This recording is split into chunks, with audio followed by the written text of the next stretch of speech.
The moment that changed everything did not happen at a podium, or in a courtroom, or at some dramatic kitchen table confrontation. It happened quietly, the way most important things in my life have always happened.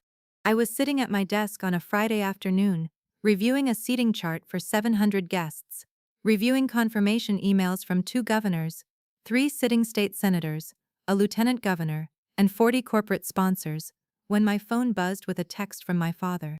It said, "Do not come to the family reunion tomorrow. Your sister Desiree is bringing her boyfriend, State Senator Calvin Merritt, and we need to make a good impression. Your nonprofit work might complicate things, hope you understand." I read it twice, then a third time. 12 years. 12 years of building one of the most effective children's advocacy organizations in the state, and my father had just described it as something that might complicate things. I typed back one word. Okay. What my family had no idea about, because they had never once bothered to ask, was that Senator Calvin Merritt was the keynote speaker at my gala that same evening, at the same country club where their reunion was being held, and he would be seated directly to my left at the head table. Growing up as the middle child in our family meant learning early how to disappear. My older sister Desiree had always been the one people noticed first. She was the homecoming queen, the sorority president, the one who got married at 23 to a man with a trust fund, divorced at 25, and was now dating a state senator at 28. My younger brother Donovan was the athlete, the one who earned a full scholarship to USC, spent 2 seasons in minor league baseball, and eventually became a sports commentator on local television. I was neither of those things. I was the thinker, which was the word my mother used at family dinners whenever she needed to describe me without actually saying anything. She would say it the way someone might apologize for a gift that missed the mark. "Sophia is more of a thinker."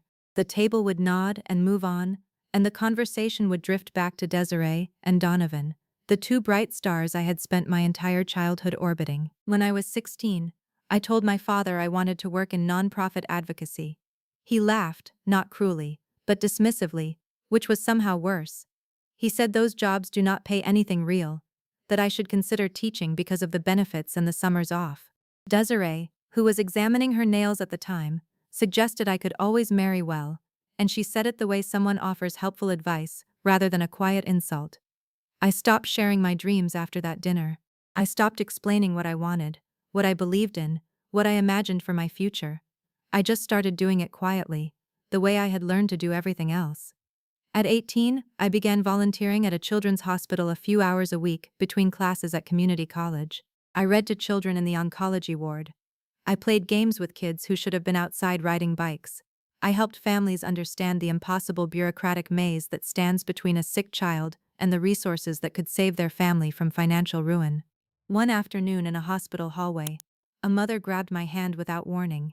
She was crying, and she said I had saved them, that they had been days away from losing their house when I found the emergency hardship fund that covered their daughter's treatment. That moment did not just clarify my direction, it locked it in permanently. I transferred to the state university, double majored in public policy and social work, and worked 3 jobs to cover tuition because my father had made clear that the family had already helped Desiree with college and Donovan had his athletic scholarship, so I would need to figure it out myself. I figured it out. I graduated with honors at 22 and accepted a position at a small children's advocacy nonprofit for $31,000 a year. My family congratulated me the way adults congratulate children for finishing a puzzle. My mother said that was nice and asked when I planned to get a real career. Desiree patted my hand at Sunday dinner and told me it was sweet that I wanted to help people, but that I also needed to think about my future. I smiled and told her I was thinking about exactly that. What none of them could see, because none of them ever looked, was the strategic plan I had been drafting at midnight, the funding gaps I had identified, the policy failures I intended to fix, the organization I was already designing in the margins of my notebooks while everyone else talked about Desiree's new boyfriend and Donovan's latest broadcast segment. At 23, I founded the Children's Healthcare Advocacy Network, which the people in my world knew as CHAN. I started with a $50,000 grant I had written myself over 6 weeks of 4-hour nights while holding down my day job.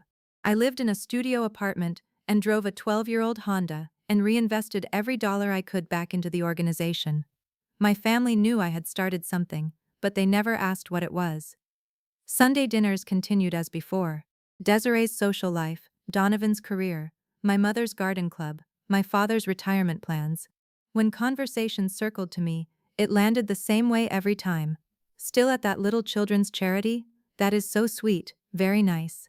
By the time I was 25, Chan had 15 employees and a $2.3 million operating budget. We had helped 847 families navigate medical debt. We had changed 3 state policies around pediatric care coverage. We had built active partnerships with every major hospital system in the state. I moved to a better apartment that year, though I kept things modest. The only real investment I made in appearances was my wardrobe, because I had learned early that looking like someone who ran a serious operation helped people believe you ran a serious operation. At Sunday dinner, Desiree noticed a new suit and asked if I had finally gotten a raise at the charity. Something like that, I told her. Good for you, my father said, barely looking up. Maybe now you can think about buying a house. What he did not know was that I had purchased a townhouse 3 months earlier, paying cash. But what was the point of mentioning it? They would not have asked any follow-up questions anyway. By the time I was 27, Chan had an $8.7 million budget, 43 employees spread across 5 regional offices, and had helped over 3,200 families in a single year. Our policy advocacy had resulted in $43 million in additional state funding for children's healthcare programs. I had spoken at national conferences. I had testified before state legislative committees. I had built real relationships with every major political figure in the state who took children's issues seriously. And that included State Senator Calvin Merritt. Senator Merritt and I had worked together closely on 3 major pieces of legislation. He had been critical in passing the Children's Medical Debt Relief Act, a bill based entirely on research my team had produced. We had met for coffee probably 15 times across strategy sessions and fundraiser planning meetings. He knew me as Natalie Oakes, executive director of Chan. I knew him as a politician who actually meant what he said when he talked about policy, which in my experience was genuinely rare. When his office confirmed 6 months ago that he would keynote our annual gala, I had been thrilled. Last year the gala raised $4.2 million in a single evening. This year we were targeting $6 million. Senator Merritt would be seated at the head table with me, the lieutenant governor, our board chair, and 2 of our most significant donors. What I had not known until the previous day was that Senator Merritt was also dating my sister. The text from my father landed while I was doing final gala preparations, and after I replied with 1 word and set my phone down, I called my assistant director, James. I asked him what time Senator Merritt was arriving. 6:30, James said. He wanted to come early and walk through his speech with you. Perfect, I said. Then I told him there was something he should probably know, and I explained the situation carefully. There was a long pause on his end. Then he started laughing, the quiet, helpless kind. He said it was the most beautiful thing that had ever happened in the history of event planning. I asked him if I should warn anyone. He said the universe had clearly made its own arrangements, and I should let it proceed. I told him I was inclined to agree. I arrived at the country club at 5 in the afternoon. The grand ballroom was everything we had worked toward.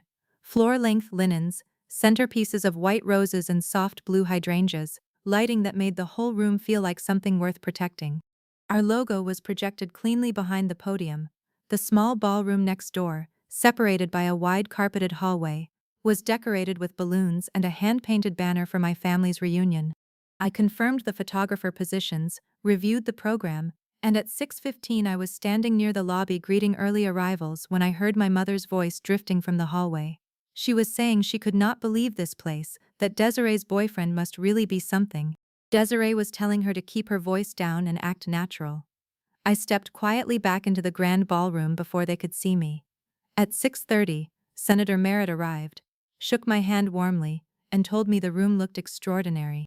I told him we were projecting $6.2 million for the evening. He said he was a little nervous, that this crowd was larger than most of his campaign events. I told him he would be wonderful, and walked him to the head table. He mentioned he had brought a guest, his girlfriend, that his office had cleared it the previous week. Of course, I said. She is seated right next to you. He thanked me, and said she was somewhere nearby with her family, who were apparently having some kind of reunion in the other ballroom. He headed toward the lobby to find her. I took a slow breath and went to check on the kitchen. The doors opened at 7. Guests flooded in, the lieutenant governor and her staff, corporate executives I had been cultivating for months, philanthropists who had driven hours for this evening. At 6:59, I took my seat at the head table. At 7 exactly, Senator Merritt entered the grand ballroom with Desiree on his arm. She was wearing a red dress and diamonds, and she looked exactly the way Desiree had always looked, like someone who understood very well how to be noticed. They approached the head table. The event coordinator confirmed their seats. The senator pulled out Desiree's chair and then glanced down at the place card to his left. It read Natalie Oakes, Executive Director, Chan. He looked up. He saw me sitting there in a midnight blue gown, perfectly composed, watching him with calm, professional warmth. The color left his face so completely and so quickly that I would have felt sorry for him if I were not working so hard to maintain my expression. "Natalie," he said, and his voice came out as something between a whisper and a question.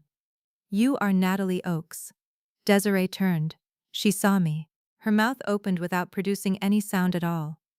"Hello, Senator Merritt," I said. "Desiree, I am so glad you could both join us tonight. Welcome to the Children's Healthcare Advocacy Network Annual Gala. We are hoping to raise over $6 million this evening for families whose children are fighting life-threatening illness." Senator Merritt sat down slowly, still staring. Then he looked at Desiree, and his expression shifted from shock into something much harder to watch. "Desiree," he said carefully, "you told me your sister worked at a small nonprofit. You said she had a nice little charity job that she was passionate about." Desiree looked around the room as if calculating distances to exits. "I did not know," she said.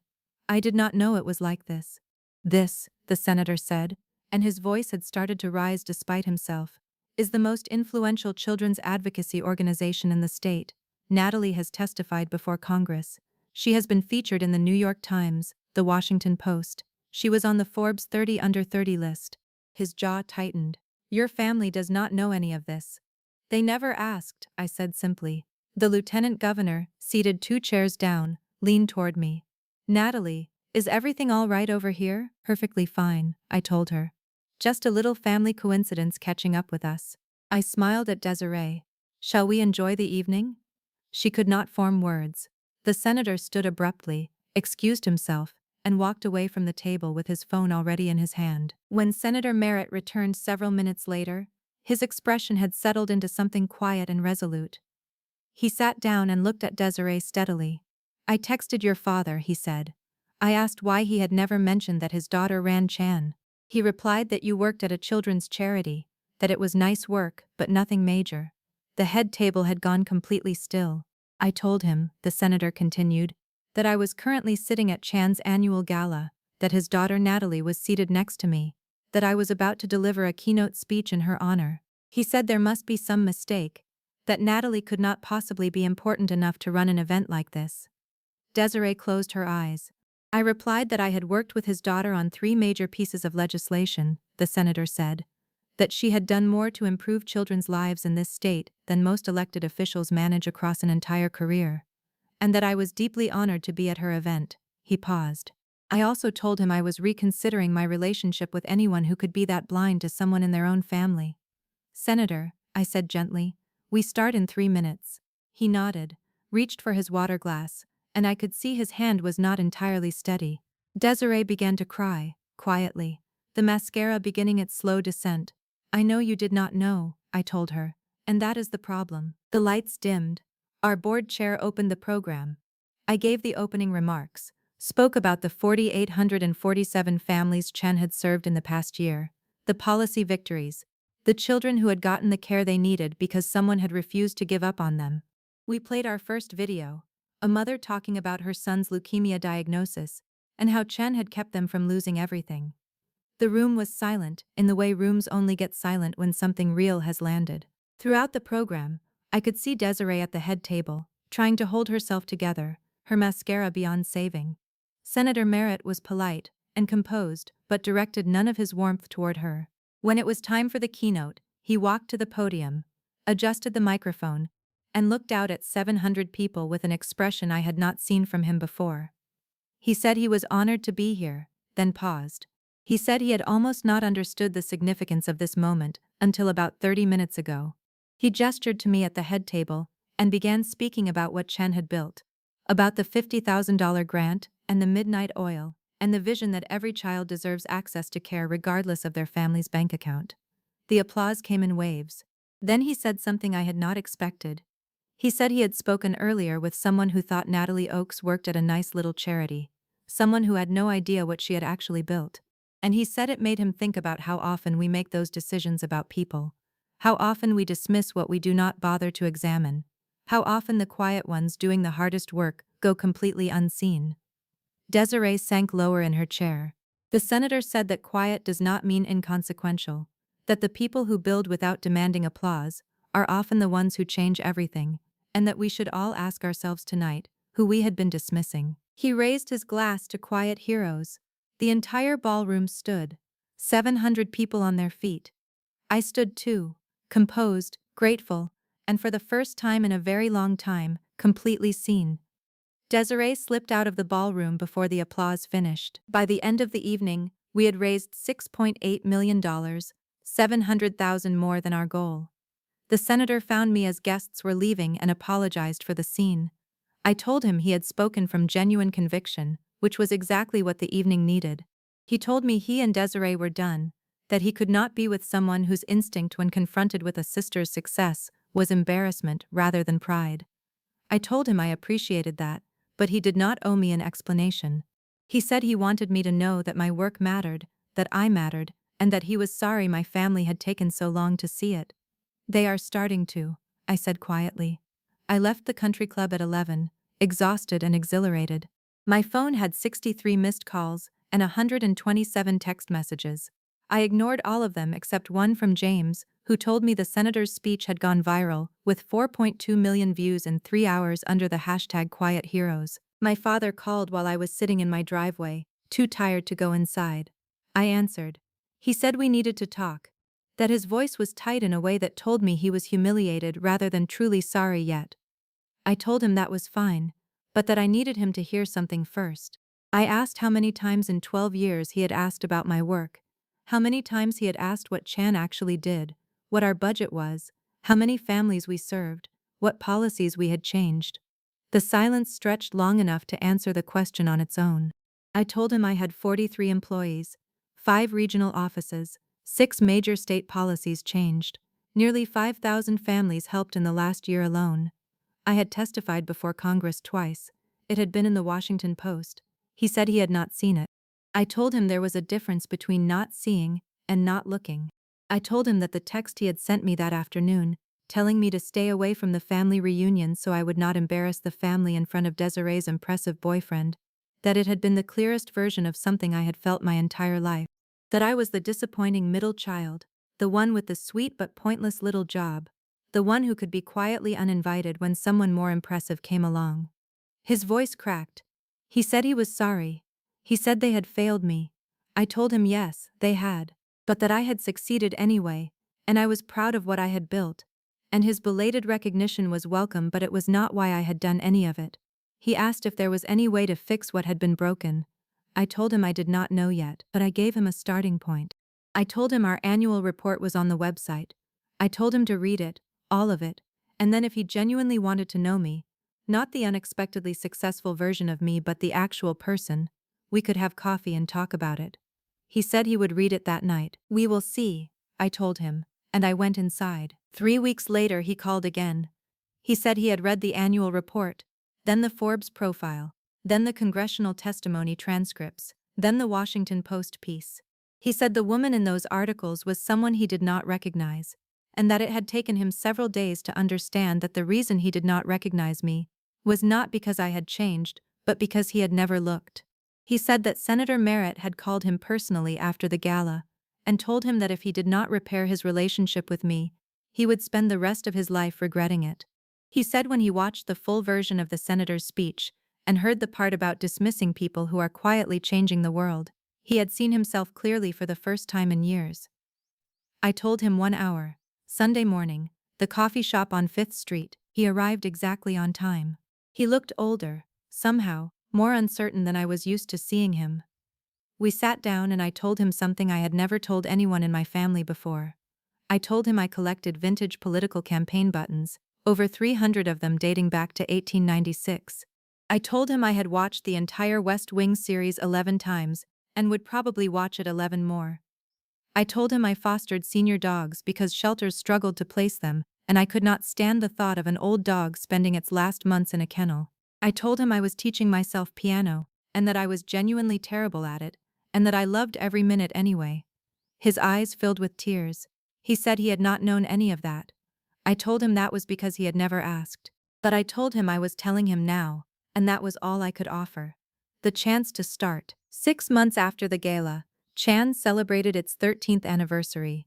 We had just secured a $12 million state contract to expand services into rural communities. The celebration was at our main office, full of staff and volunteers and board members and families we had helped. And in the corner, slightly uncomfortable but genuinely trying, were my parents. My father had read every article I sent him, attended 2 of my speaking engagements, and had started volunteering with our fundraising database, work he turned out to be surprisingly good at. My mother had enrolled in a Chan family support training program and was using a social work degree she had let lapse for 20 years. Desiree was still in therapy. We had coffee twice, slow progress moving in the right direction. At our second meeting, she handed me a campaign button from the 1900 McKinley election that she had spent 3 months tracking down for my collection. That was the moment I believed she was actually trying. Donovan had written a commentary piece for his broadcast called The Sister I Did Not Know, about invisible success and quiet leadership, and it had aired statewide. At the anniversary party, a mother approached me and took my hand and thanked me for staying on the phone with her for 90 minutes the previous year, walking her through every document she needed to apply for the hardship fund that saved her home while her daughter was in surgery. My father was standing close enough to hear it. Afterward, he came to me and said quietly that he was proud of me. I thanked him. Then I told him gently that I had built Chan for the families, for the children, for the work itself. That his pride was genuinely welcome, but it was not why I had done any of it. He smiled, sad and honest, and said he knew that. He said that was exactly why he was proud, because I had not needed his approval to become who I was. I had simply become it anyway, quietly, steadily, without waiting for anyone to notice. And somewhere in that truth was the only lesson that had ever really mattered to me. Do the work. Build the thing. Make it real. The right people will eventually look, and the ones who never do, well, you will have built something extraordinary without them.